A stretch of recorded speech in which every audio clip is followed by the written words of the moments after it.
Hello, everybody. It's another Sunday night, and that can only mean it's time for another episode of Explain Yourself. Joey is going to try and join us. He was having a little bit of technical difficulties, so it may be both of us. It may be just me this week, but I hope you guys have all had a great week, and I'm excited to talk to two creators that have a really cool book to share with us, Dennis and Drew. Guys, how's it going? What's going on? Good to have you back on the show. And you guys are here, of course, to talk about Celestial Knight versus Caspian Porter, which is on Kickstarter now. So I just want to mention, if you guys are watching this live or if you're watching it later in the week, you can go right down in the link in the description in Kickstarter and get on this campaign page to back it, and I hope you will. But guys, like I said, it's great to have you back. Tell us kind of the quick pitch for the book. Should I do my normal monotone reading of the intro here, Dennis? Yes, sir. Yes, sir. All right, I'll give you the pitch here. It's infamous space delivery man Caspian Porter and his annoying robot Kirby inadvertently fly into a wormhole. They enter the universe of none other than the Celestial Knight. Landing their ship on a delivery truck containing Norm's gift, insanity ensues. Very cool. That's a quick pitch. Most people go on for somewhere between 3 and 5 minutes, which is okay. But there's always a moment where that was succinct. I guess they go. Very cool. So I've seen this book before. Very cool stuff. I feel like this has so much cool, not quite 90s, but just everything you like about, fun parts of superheroes and the draw upon influences, I feel like, from a lot of different eras. Tell us a little bit about kind of some of the comics and the heroes that kind of inspired these two heroes. And I think you guys both, these are your separate characters that you're bringing together in a crossover. So maybe guys decide who goes first and just tell us about these guys. Drew, take it away. Yeah, I can go first. So my character's name is Caspian Porter. His influence really comes from the Buck Rogers, Flash Gordon type era type of characters. Really kind of I really leaned into with those 1950s space sci-fi aesthetics and things like that. So expanding on the story a little more, these two characters are completely two different universes. So you have the space sci-fi colliding with more superhero elements here. So one of the interesting things that we did with having these characters cross over is one of the core elements in my issue in the first issue of Caspian Porter is he gets sucked into a wormhole, and that's what the whole first series of Caspian Porter is about. And so we took this opportunity to use that wormhole sequence to have him make a pit stop, and he goes into the universe of the Celestial Knight. They battle and all these kinds of crazy things. So yeah, definitely he's leans on Flash Gordon. I really like the old sci-fi, watching those 40s and 50s space serials and things like that. So that was a huge impact on me. Yeah, I'm a huge fan of that stuff. And I love how your design for him has got all the elements. You've got the ray gun, and I think you kind of the simple color scheme too. It almost reminds me of, toys I've seen that just, have a really bold, simple thing in the way that say Flash Gordon or Buck Rogers would be, super complex and ornate at times. So, I really like how that character kind of feels like a mesh of, a lot of different eras and not just, oh, he's Flash Gordon, but, it feels like there's a lot more there. Yeah. I think, a lot of what I wanted to do with this series, I just didn't want it to lean on, space sci-fi. That's why, the character goes back in time. So we see a lot of dinosaurs and things like that. That's the things that we explored, in my first series. So a lot of mashup of a lot of different sci-fi elements just contained into one little series there. Yeah, very cool. And just so we don't jump around a good amount here, tell us, Dennis, about Celestial Knight. A little more about his background. Yes, I created him way long ago around 1986 is when I first kind of drew his first, reiteration. It was called Star Knight at the time. In 87, I kind of redid him, and then he was called Celestial Warrior. And then kind of stuck in my brain from 87 till, a few years ago, finally when, a fellow creator just said, hey, you got, your own original character. I said, oh, yeah. So, I took him out of the box, kind of in hibernation.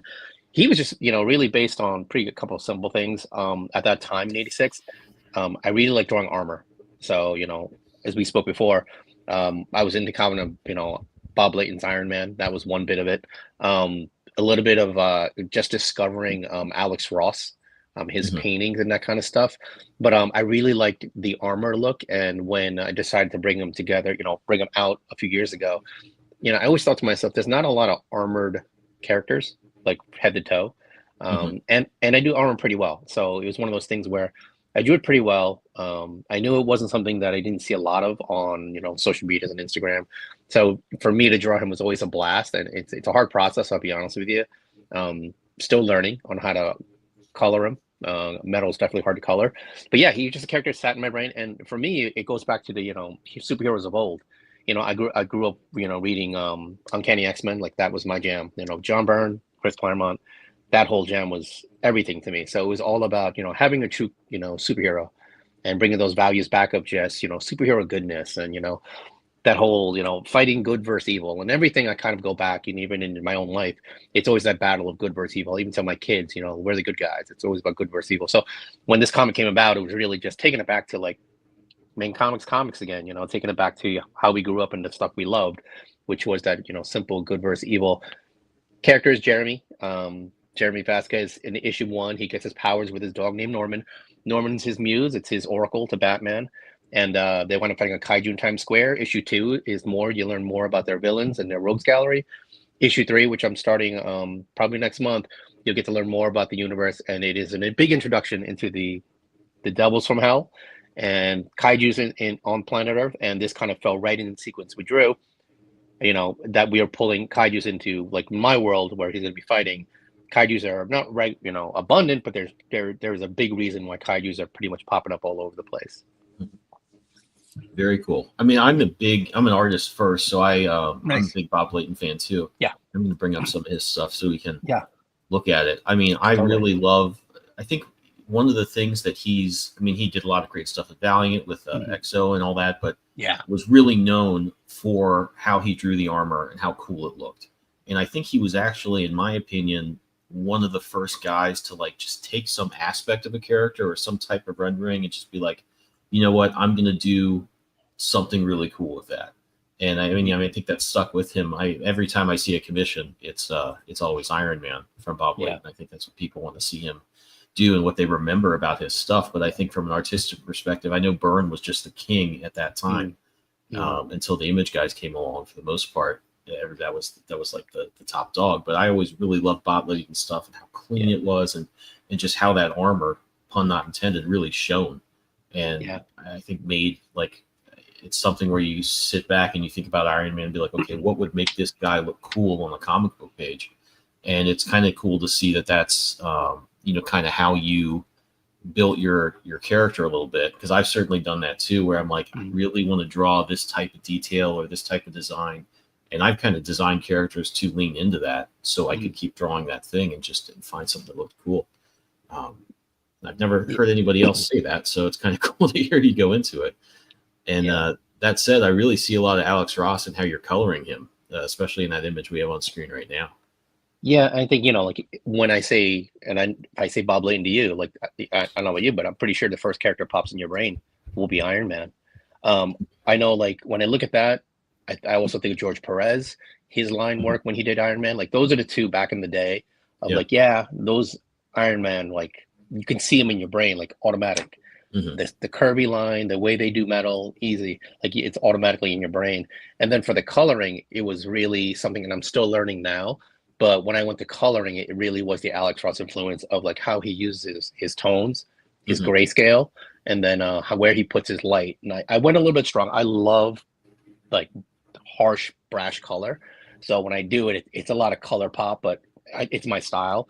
But yeah, when I'm doing those grayscale and those lighting effects, I'm looking, my influence on that started with Alex Ross. But it's so interesting, like, as an artist, you understand, it's, we're bringing in different styles, but it's not just different penciling styles. Now I'm bringing in coloring styles. So it's just so interesting how all these things kind of just form your art style. And, like I've mentioned before, I want them to look at my piece and go, that's a Valencia, right there. But it's so many different influences in there. And most people just think of the penciler or like that art of like the ink and all that. But so many different influences go into just making that one little image, which is crazy. Yeah, I mean, I think that's the fun of it as Yeah.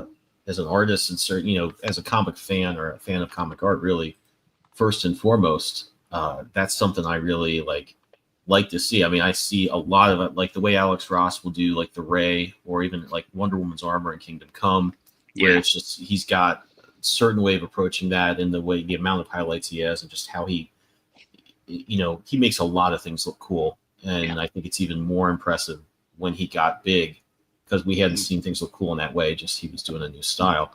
And I think both of the artists we're talking about here really just found ways to zero in on not just what's a cool idea, but what's going to look really cool on the comic book page, and then just gear it all towards that, which is something I think you really kind of taken and run with here.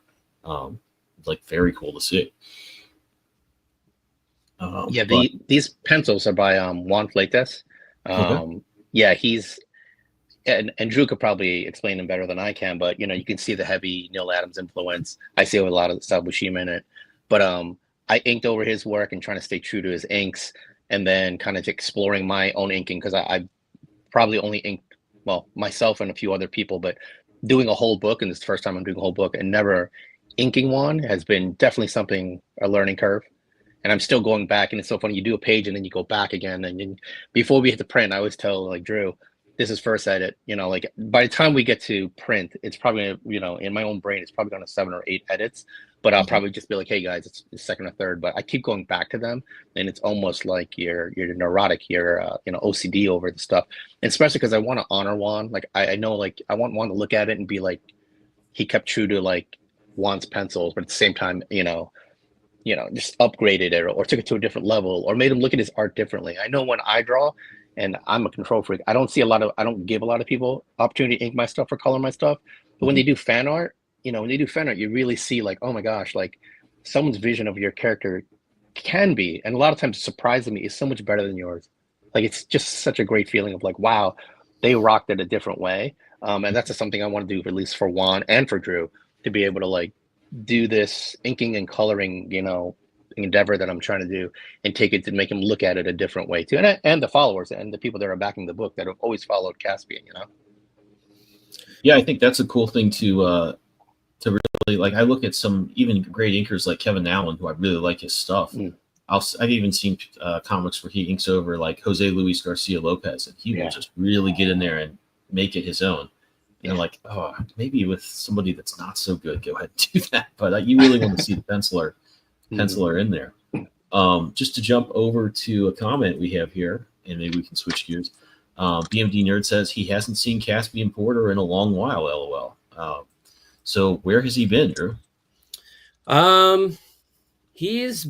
We wrapped up the first miniseries late 2023. Then last year we did like 5-ish. I did a 5-issue miniseries with Juan Fleites as the line artist and Jonathan Wetmore as the colorist, and he was also he helped with the plot on the later issues. But we wrapped up those first 5 issues, and last year we did like a trade paperback, and then while that was happening, Juan was penciling this issue here, so he will be back again. So I'm hoping next year. I'm working on another miniseries, so hopefully going into some new territory with this character, trying to lean into more.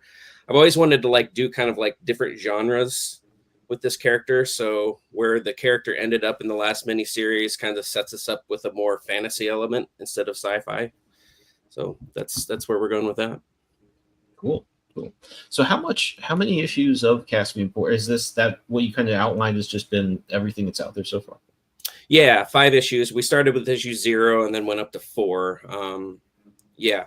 And trade paperback has all 160 pages. So it starts his journey from when he makes a fatal mistake with his employer. He goes on the run. He gets sucked into a wormhole, goes back in time 500 million years into the past to a prehistoric Mars. So that was his journey. I always wanted to try and get him to a certain point so that I can start having fun with different crazy elements of different genres and things like that. No, I think it's kind of a really good idea, in that he's based pretty heavily on like a lot of archetypes, and you're sort of using it as a starting point. And I think you can kind of, that gives you like a lot of room, I think, to kind of show his individual character, but also he's the archetype of the 50s spaceman, and he can be in all sorts of other situations, and you've got a lot to bounce off of there. Very cool. Tell me about his sidekick here. I like this guy. So that's Kirby. He's the point of his character is when Caspian, he's a space delivery man. So that's where he kind of starts off in the first issue. And he's assigned a ship, and Kirby is assigned to the ship to assist him with things on the ship and things like that. But they kind of act more as like a bickering couple throughout the entire 5 issues. He's also more of his moral compass and things like that. But I kind of came up with this character after like watching The Black Hole. He's kind of like that Vincent character, kind of like. I was going to bring that up. I'm like, I'm not quite sure why, but he reminds me a lot of that dude. Yes, I mean, I still have my original sketches of him from when I was trying to tell Juan how to like make this character. I want a floating robot, and he is supposed to be smart. So let's start with that. Yeah, I loved that. It was Vincent the bad robot or the good robot that had the Slim Pickens voice? I think he was the good one. Okay. Now you're making the question. I think he was the one on the Palomino ship that first arrived with the main characters. Yeah, I was trying to think. I always loved that because I didn't see that movie till I was in college. I had some friends who were a little older than me that were like, "Oh yeah, this was great," and I love it. It's got a great score, some great visuals, and some great actors in it. But I just couldn't get over how dark that movie was, and it was kind of for kids. And then, if there was any doubt about it being, what they were trying to think of and shoot for the tone, they had this really silly, kind of cartoonish robot in there that was like a kid-friendly thing, and then all sorts of horrible things going on in there. But I do think that is a fun thing to show off in terms of just having different tones and different characters, and it would work a lot better, I think, in the context of what you're doing, where you've got these two characters in different situations and bringing out certain parts of each other and being, like you said, kind of a conscience. Yeah. That's cool. So, yeah, I was trying, man, I was driving me nuts. I'm glad you brought that up because I'm like, I think that's reminding me of the Black Hole guy, but I'm not quite sure why. Yeah, so I really, I kind of really like to see just these weird little crossovers too. And that's to me something that was always happening in the 90s when I was reading comics seriously for the first time. And I kind of wish I saw more of that on Kickstarter, just because, it's a fun thing to do. How did you guys decide to do this, to produce the book? Go with that one, Dennis. I have a hard time remembering how this, because it's been a few years since we started this, and it's been kind of slowly chipping away at it. Yeah, it was funny because I was going through my photo. I went on vacation this week, and I was going through my photos, just killing time with my parents, and I started seeing like original pages pop up that Drew had sent me, and I'm like, oh my gosh, it's like 2 years ago. That's crazy. But yeah, Drew and I worked for a different publisher at the time, and it was just one of those things where Drew said, hey, like we do a crossover. And he kind of said it, flippantly, but I know he meant it. But when he said it, an idea popped in my head, and I was like, well, space delivery guy makes perfect sense. My guy wants to, order something for his dog, Norman. I'm thinking Chewy.com. And something very simple that he said about doing crossover popped a little idea in my brain. I shot it back to him. And then it was just one of those things, I think, amongst our projects, it was always sitting on the back burner. And then when Drew went, bigger horizons and helped create Homebrewed Comics, that was one of the things that he wanted to spin, take that title and run with it. So he asked me and he said, let's do this crossover. And I was totally down. I saw what Juan did. And then it was more just about freeing up I had a Kickstarter I just done for Celestial Night, the second issue. Because it really was about completing that. And then I know Drew had his hands full running, Homebrewed Comics and getting that started. So we were at the tail end of the 3 Kickstarters to kind of, complete that triumvirate. But it was just a simple idea. And it's great, when you work with all these creators, Benjamin, I'm sure you work with guys and you just, you love their character and you say, it's in the back of your brain, like, hey, one day we should team up or we should do something really cool. Or maybe, an artist or you want to work with, or a writer who's really cool. I'm like, hey, let's work together one day. But actually doing it and pulling the trigger on it. And that was kind of one of the cool things. And our characters line up really well. They're both space-based, relatively space-based. Mine's Earth, but he's in the, the ozone above Earth. They both have sidekicks. I have Norman. He has Kirby, and then it's just a good fun way to kind of bring those two together. And I think it works well with Homebrew. You really start you end the 3 Kickstarters with our characters, and it's just a different vibe from the other 2 that came up beforehand. So yeah, I think it's great. Like, and I always say to any of creators, if you know some guys you've worked with, or there's someone like, pull that trigger, finish your project, and do something different, and it kind of reinvigorates your juices. To be honest with you, to work with someone else and to learn their process, because you get stuck in your own process, and you might learn some new tricks, which I did. Yeah, I mean, I think that's a great philosophy for a lot of ways. I also think, like, I look at least how I approach my books, and I guess I get this impression from other Kickstarter, or just crowdfunded comics, that if you have this character that's like your base story, it's your main story, it's what you kind of really keep going back to, and a couple of those, I think you always find yourself doing like the big time stories, or like what would be the big events, or the sort of canonical sort of things that would happen to that character. And because it's just so hard to put together, you're not going to be putting out monthly comics where you can just have those issues where like the X-Men would just be playing basketball for half the time, which are actually really fun.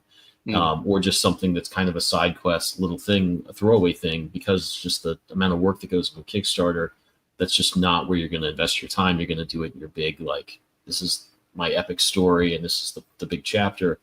And something like this is a really good way to just get some of that. I mean, I don't know if the tone of this is necessarily lighthearted or silly. I don't really think it is, but something that is just not going to be the biggest stakes for a character like that. And I've noticed when I've read books from other indie creators that just have a little bit of that vibe, it reminds me of reading old comics, or it's just stuff Claremont would write. I'm like, oh, I find myself mentally just breathing a sigh of some kind of relief. I'm like, okay, this is going to be a different sort of fun that I really miss, that I don't get all the time now. I think that's even true of monthlies with DC and Marvel. It's always kind of, you're going to have a writer, a creator on there for at best 2 years, and it's going to be their Batman epic or their Daredevil epic, and it's not going to be just like some of the stuff you get when these characters were just getting picked up and telling a larger story that would not necessarily be tied to, like, okay, this guy's run is going to be in a hardback and it's going to live that way for all time, and it's not going to have a great deal to do with the next thing. And this is just a really fun way to do that. If you can find a team of people you're compatible with, it's a great thing to see. Yeah, I think also too, like, when you mention, like, Claremont and all that, like, you're getting actually in this book the 2 creators who create these characters. Like, if we could do a crossover, say like the X-Men, I just happen to see it, X-Men Alpha Flight, I drool over Paul Smith pencils every day. But like, imagine if you had gotten, the creators of the X-Men and the creators of Alpha Flight to make a book. They were the ones who did that book and that crossover. Like, how much would that vibe be different? But how much would you geek out over the original creators teaming up to do a book? I think that's super cool that, you got Drew and you got myself. And I know we're way early in any little game, but it's still cool to be like, these are the original creators of these characters, and they're putting them in one book together. Super fun, Yeah, and it's cool that, like, you get to see, I think, sides of the characters, especially because it's from you guys, that you would not necessarily see in their own adventures. This is just a different side of all of them that you're going to get to be familiar with. And I think even going back to the other stories, if someone's reading this and has been with you before and then is going to go with you after to their other stuff, it's nice to have something like this that was kind of a little just like chill out, one-off adventure that leads into the other stuff. Yeah, it certainly is. So you mentioned that you're going to be working on some more issues in the future. How tied into the continuity is this one going to be, in terms of, like, are we going to see Caspian Porter end up at his next place, or the Celestial Knight see the next kaiju come out after him? Like, where are we going after this one? Or does it just kind of end and we pick it up later? So the events of this crossover technically happen in my first issue. I think in like the first 10 pages of issue 1 of Caspian Porter, he gets sucked into the wormhole, right? And so I'm treating this as kind of like the first pit stop before he goes on his normal journey. So I am treating this as canon. So it is part of, his lore, but as far as I'm concerned of this, Caspian and CK meeting, yes, this might be the last story, but like, we might use that wormhole element to say, hey, maybe he takes a few more pit stops we don't know. We might go there. So Yeah, I think at least it's a great device to have to do that. I'm sorry, Dennis. Oh no, I just say, at least for me, and I'm the last member of Homebrewed Comics, so for me, I love, bringing our characters into one world. But obviously, you think it's too soon. Like, I would love to just drop a line in my book of like, and there's a Bigfoot in our universe, like something, like just to tie everything together. But for me, this story comes at the tail end of the 3-issue arc for Celestial Knight. I just finished issue 2, working on issue 3 soon, but it'll come at the very end because that's when I established that they're the 9, the 9 layers of hell, the 9 planets. Each planet has a devil. Each devil has their own beastie or their own kaiju, and they're basically invading Earth. And that's where Celestial Knight is there to protect the planet from the 9 devils or the 8 devils and all their kaiju. So it comes at the tail end, and it kind of makes sense even in how Drew set it up, where he's just lounging in his trailer, is that he has a moment to just kind of decompress, but he's always that fear of like eventually those devils are coming and they're bringing their kaiju with them. So it's going to be at the tail end of a 3-issue arc. Yeah, cool. I love how that sounds. Like each world has a devil, each devil has a kaiju. That just sounds like a trailer. There's a good little poetry to it. Yeah, I always thought, like it just, and this is how it kind of came out, was there's, like Dante's, the Inferno, and there's the 9 layers of hell, or, for me, the 9 circles of hell. And then it just, one of those, and I came in 1986, goodness sakes, I was a kid, but it just made sense. There were the 9 planets. Each planet had their own hell. And then each hell had their own leader, and each leader had a bunch of beasties. And it's going to sound really weird, but it came from like watching a lot of G.I. Joe. And if you watch a lot of G.I. Joe, it was always like they'd have that G.I. Joe movie, and it was always a mission. You got to get the part from this part, and you got to get this part from that part. And once you get all the parts together, it makes this big, it was always like a mission. And that's when it kind of fell together for me, was each planet had this and this and this, and then they're all going to come together to get this. And it was just one of those things that was like, when you're 14 years old, 13 years old, that was kind of like the path that led me, to the creation of the character. Yeah, I love going back to old stuff like that, especially when they had like just a little bit of logistics to it, where you're kind of describing like you have to go here and get this. Like there's just something that's a little bit close to sports. There's just the slightest bit of rules. It just gives you that structure you need as a kid for some reason to be able to just glom onto that and have fun with it. So we're going to take a quick break here and play a couple messages from we'll start off with our friends from All Ages Geek. Click that mouse and warp into All Ages of Geek's website, your ultimate portal to everything geek culture. Here you'll find articles that speak your language, from the latest anime buzz to the coolest tech trends. Our mission, to celebrate geekdom in all its glory. Whether you're a gamer, a comic enthusiast, a 90s kid, or an anime aficionado, we've got something for you. Dive deep into them with All Ages of Geek.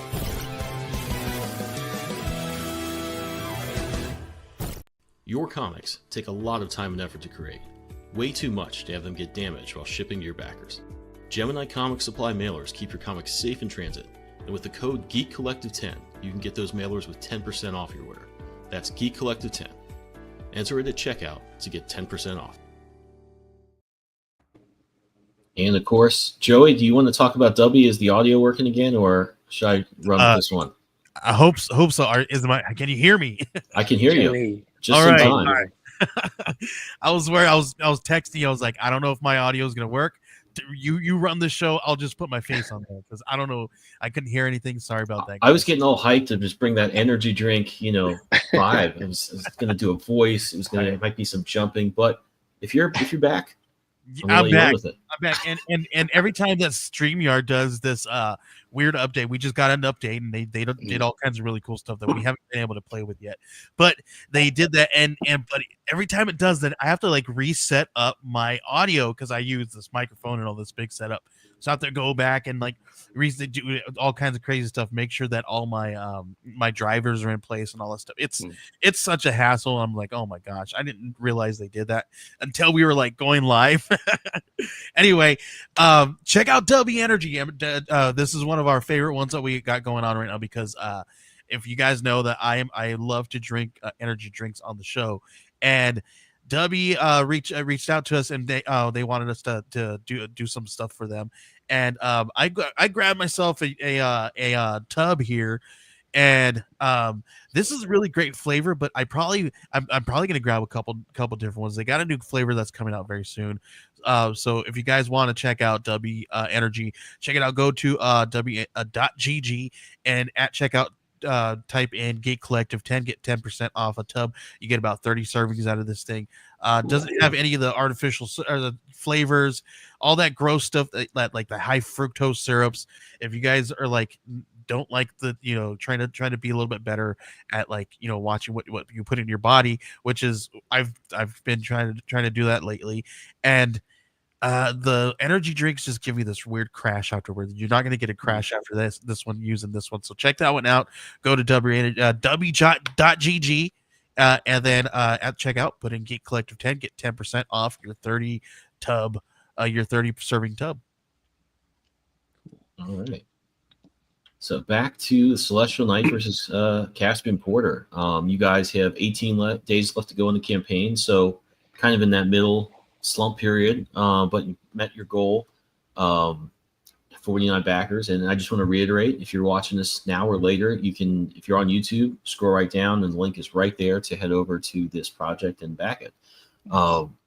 But you guys, I think we've seen some stuff about this book when it was in the works, and you have your own website too, which maybe we'll bring up and talk about. But what kind of was on your mind when you were putting together this campaign? Like, how much did you do pre-launch stuff for it? How long did you leave it up? And kind of what was your approach here? I think we had the pre-launch up for like a month and a half, I want to say, right? Yeah, it was a good time. It was pretty early, a lot earlier than I normally would. But we were kind of at Homebrewed Comics. We were running 3 campaigns back to back: Crit 8 and Bigfoot Knows Karate #3, and then this one right now. So we were kind of running them in conjunction with each other, because we have what's called a Homebrewed Comics #0 chase book that we're trying to do with a coupon. If you guys remember the Image 0 coupons from the 90s, where you collect the coupon and it gives you the opportunity to buy Image 0. Well, that's what we're doing with these 3 campaigns. So you back each campaign. This has got the coupons. Each coupon comes with like this code on it, right? So when you get the coupon, you take the 3 codes, bring them together, go to homebrewedcomics.com, and you can get our special issue where each creator is creating like a 6 to 8 page original short story. I came up with a Caspian short story. Dennis has a Celestial Knight. We'll have a Crit story in there, and Bigfoot Knows Karate. One of our good co-creator friends, Mo Lubasan, has his own short story in there. So 36 pages, kind of that chase book. So a lot of things leading up to our campaign, and we're kind of here to close it out. Cool. Did Image 0 ever come out? Am I thinking that there was a different one that they never quite were able to put together, or it was way after it was supposed to be? Am I thinking of the same one or something different? No, Image 0. Yeah, I have like 5. I have 5 copies of it. It came out. Yeah, I'm trying to think of what you might be thinking. Maybe Image United, because those came out. That's it. Yeah. But it came out a series, but it never finished. I think that was the big thing with Image United. Yeah, I know it was like a punchline in Wizard, like be out soon, right after Image United. Yeah, something like that. That's funny. Like decades or something, like a long time. Mm-hmm. Cool, but your book will come out, I'm sure. You guys have a good track record of putting stuff out. You mentioned that you guys were doing like 3 Kickstarters back to back. I know you kind of are a collective. It's not like you're each doing everything on every book. How do you kind of divide the labor there? Are you on the same Kickstarter account, or do you have like a few different ones? We're all kind of, because we're 4 creators that came together to form this company, right? So we are still individually using our own Kickstarter accounts at this moment, but we're all working as collaborators and helping each other out, through the whole process. So it's been a very much a group effort through this whole time. Well, that's cool. I kind of always wondered about, because I've tried to do my stuff so much in advance, and it would, I'm lucky. I kind of reached out and said, hey, could I have a pre-launch up for this and this? I promise I won't launch it at the same time. And I know they have let some people launch stuff while their other stuff is still in fulfillment, but I think people with really good track records that have put out a bunch of books are the ones that get to do that for the most part. So I always wondered how you were kind of setting that up and making it work. But I think that even what you're doing is a great idea. Just having, some help with each other, and then you can just do it on your own accounts there. Yeah, it's been interesting. It's kind of our first, it's obviously our first year doing this, so there's a little growing pains, but like so far it's been successful. Like the first two campaigns, Crit and Bigfoot Knows Karate, we had to overlap those a little bit just due to timing, but those both went really well, and this campaign's running really well as well. So yeah, it's been kind of exciting, kind of exhausting, but it really has been a lot of fun. Yeah, cool. So you both kind of co-wrote this one, right? And for the most part, or how did you collaborate on that one? I'd say I wrote most of it. I think a lot of it came from the original idea. Dennis had that idea with Chewy.com. So, and, we wanted, the versus battle. And so we had to come up with this idea, something happens to Norm's gift that he ordered on Chewy.com. So that's kind of a good punchline there, and it gets destroyed. But yeah, so I think just writing the script, trying to write, the Celestial Knight, a character that I'm not used to writing. So obviously I had to go back and forth with Dennis. I did leave one of the pages for Dennis to write the dialogue just because I felt that it might be fun for him to fill out those bubbles there. But yeah, there was quite a bit of back and forth. But I think overall it went pretty well. I mean, can't really think of any hiccups we might have had over the script, but I really enjoyed it. Yeah, cool. Yeah, I mean, it's always good, I think, when you're doing something like this, there's like just coming up with the Chewy.com idea. Sometimes you've got a good idea of the direction you want to go in, the beats you want to hit, but you kind of need something that's the right amount of interesting and makes sense, and it's kind of fun, and the Chewy.com idea really does that. I think at least for me, and I got to see Drew's process. So, I only know mine, obviously, but I'm old school. I do Marvel method. So for Celestial Knight, I always just, I do my 28, 36 pages or whatever it was. And, all the beats are in my head. So I'm hitting them and I'm drawing the pages. And then finally, when all the pages are done, then I'm sitting down, I'm writing the script, it's basically based on the plot. When I got to see how Drew did his, it's just real interesting for myself. I'll be like, I put myself in the artist's shoes. I'm like, wow, he gives me the pages and the panels and all that. And what do I see? How is my page layout of how Drew provided it for Juan? And then, I'm just thinking like in maybe another lifetime, when I'm able to do work for other creators, how am I working with them and how am I following their page layout or their panel layout or how they're writing their scripts? It's just interesting for me, young in the game, only 5 years, but to see someone's different process. And I'll be honest with you, it makes me feel uncomfortable because I'm such a control freak and I'm so used to my ways that when I see someone do it like this, it's like, wow, can I do that? One of those things I just, it's really uncomfortable when I see it with like, I'm not ready for that, which is weird to say. Yeah, I always think like if I had to write something for somebody else, I would have to change. I'm like, I can't just send them my Excel sheets, which is what I do these in for the most part when I'm laying it out. Because I'll have like my beats and I'll just have like it's adding up the pages, so I know my page count, and I'm like, let's take one from here, put it there, and then I have a gazillion notes to the right of it, and I'm like, dude, somebody would just freak out if I sent that over. But it's hard to just adapt what you're comfortable with, and then also I think that the other struggle is if you're doing that, it's like, okay, I got to really figure this out and make everything clear. You're writing, a novel and sending out to your artists, and you don't want to do that either. So it's a tough balance to walk there. But I also think, and Joey, you've worked, your book is, you're kind of working with Alan Dunford and his team a little bit. And it sounds like you guys kind of had a similar process for that, where you just fired off like a basic idea, and they kind of, you just kept that worked out really well. And then Alan sort of ran with the actual scripting, if I'm remembering right. Yes, with this particular story, yeah. So because I mean, there's other pitches and things of that nature that I've like tossed over at him, and I would go and like ask people and ask friends, hey man, how would I do this? And I wanted to pick some brains, and I would go research. Okay, I'm gonna go lay out this idea really quick, or give some descriptions on like a 28 pages worth of a story, but in like descriptions so that we can get an idea, right? And I send that to him. He's like, okay, cool. I like where you're going with this, but it's like, it's not the one, right? Spend all this time doing all that stuff. And the one time that I actually just like, it's just a quick thought. It was like 2 sentences worth of like description. He's like, that's the one. And that's the one that he took and ran with and made a treatment out of it. And I was like, are you kidding me, dude? Like, spend all this other time writing this long, like researching how to write a really good description for an artist, right? Or for a writer. And then I go and do that. And that's not the one. I was like, oh man, that's horrible. And I give him the smallest, the quickest pitch, and he bites on that one. But yeah, this one's called I Need Your Skin. It follows Nora Perkins, who has a fear of aging, and she thinks a clairvoyant can help her for a small piece of her flesh.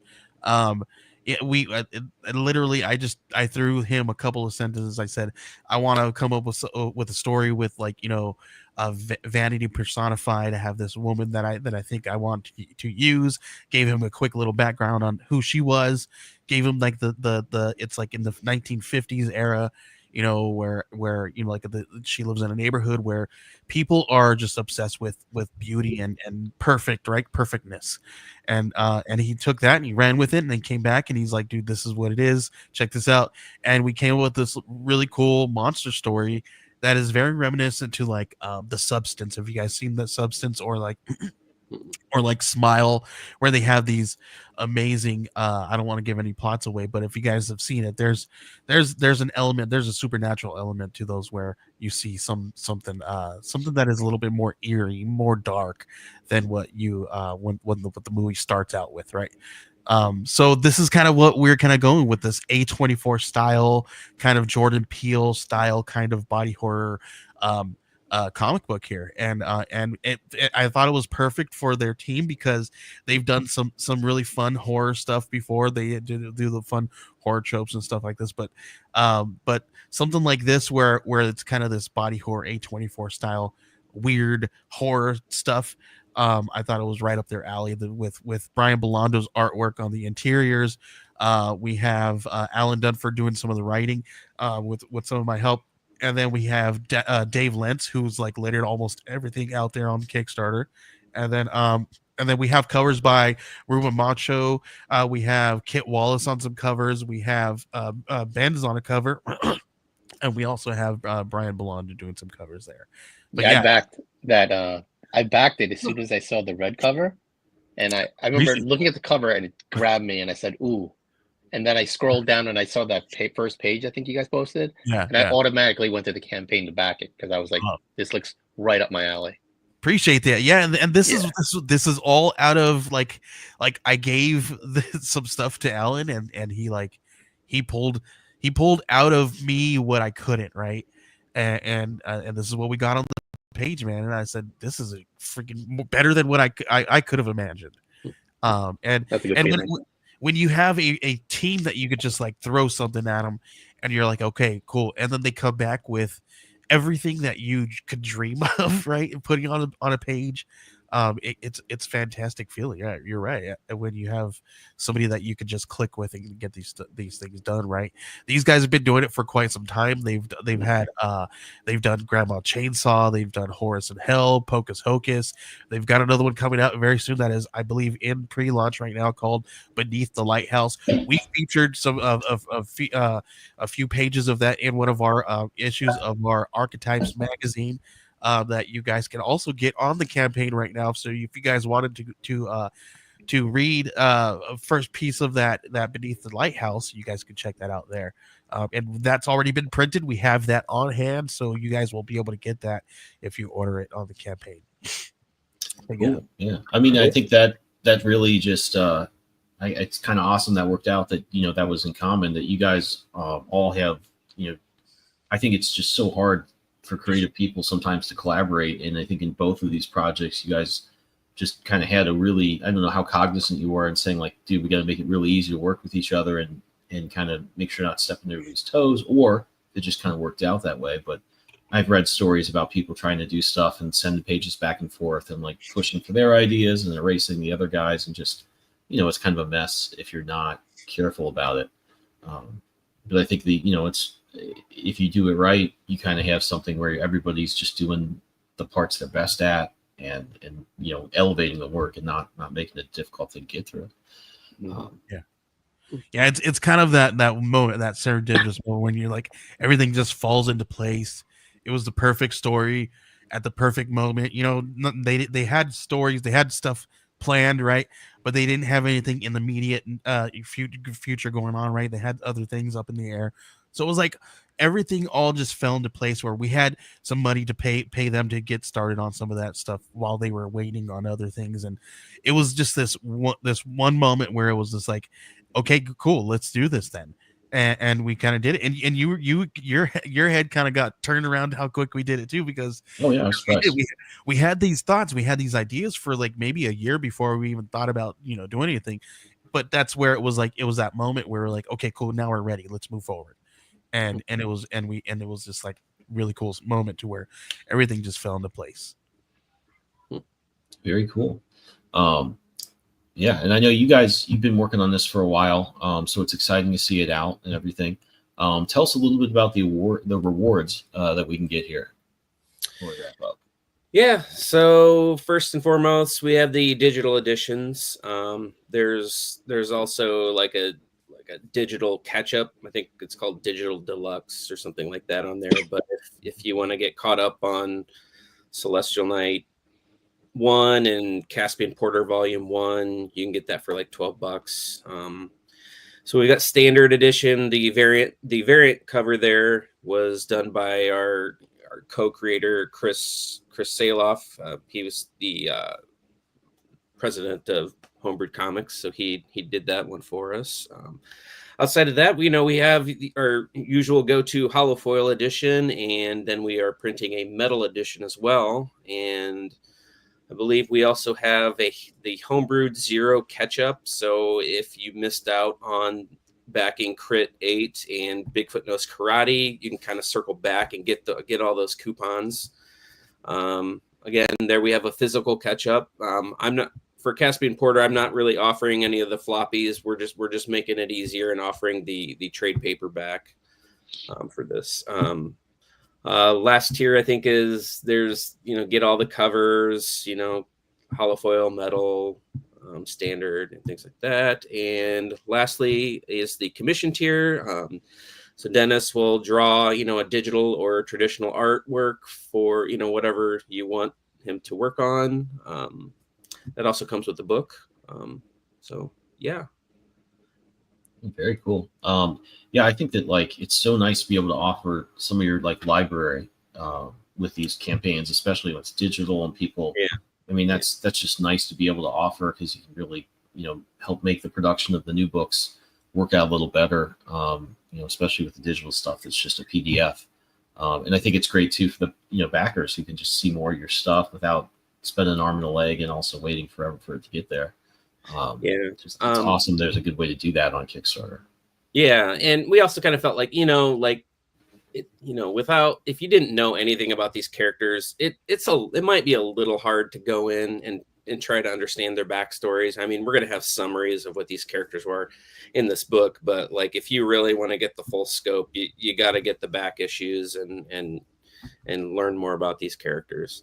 Not only this, we do have some add-ons for other Homebrewed comics. So we have one where we can get the first issue of Crit, Bigfoot Knows Karate #1, Celestial Knight #1, and Caspian Porter #1. If you just want to kind of get interested into Homebrewed comics, then you can get this little pack of extra books along with backing the main or any of the other tiers. Very cool. Yeah, I mean, you guys have a pretty unique setup among people I've talked to, but it kind of makes so much sense. I'm surprised it's not more common. Just works out good in a lot of ways. Yeah. Cool. So before we wrap up, just want to show off these a little bit and let people look at the art a little bit more. But this is really fun to check out. I'd love to see this type of book. It just takes me back to all the things I love about comics, and to see that in modern indie comics is a lot of fun. We can also find you guys on Homebrewed. What's your website? It's homebrewedcomics.com. So right on the homepage, you can see the past campaigns, and then ours is right on the homepage. Can't miss it. You can get the link to the campaign there. Yep, there you go. Yeah. that's definitely something I see a lot more people talking about doing. Just making sure they have their own website set up where people can just always be buying books in between campaigns, and just making it a little bit easier for readers to find it. So that's definitely a cool thing to look into as creators. I'm hoping to get something like that set up this year. Yeah, it's definitely handy. I mean, like a lot of people uses that link tree, right? So like for us, personally, I think us just sending, like Dan talks about his campaign. He says, hey, go to homebrewedcomics.com. We all say, hey, just go to the homepage. And it was just so easy to tell people to say, hey, the links are right there on the front page. Yeah. So I think that was a good strategy. Yeah, no, it definitely is. Switch back to the campaign page before we wrap up. So people, like I've said before, and I'll just repeat one more time, 18 days to go. The link is right down there in the description. So definitely head over there and check this one out. But before we leave, I want to show off a couple more books. We will start with Angel Hunter by our friend Rich Davis, who has 3 days to go and is funded, but always could use more backers. This one's a really fun book. I love the look of it. It's black and white, but I believe there's the possibility of getting into some color down the line. Oh, that's a little spicy. I didn't think that would be there.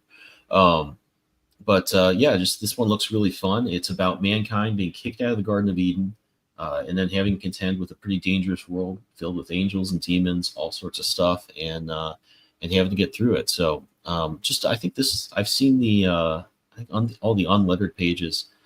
Really fun, really epic, a really ambitious project. So hopefully people will check that out in the next 3 days and just add to the funding on this one, because it's a really cool project. Next one I want to mention is from our friend CJ Hudson.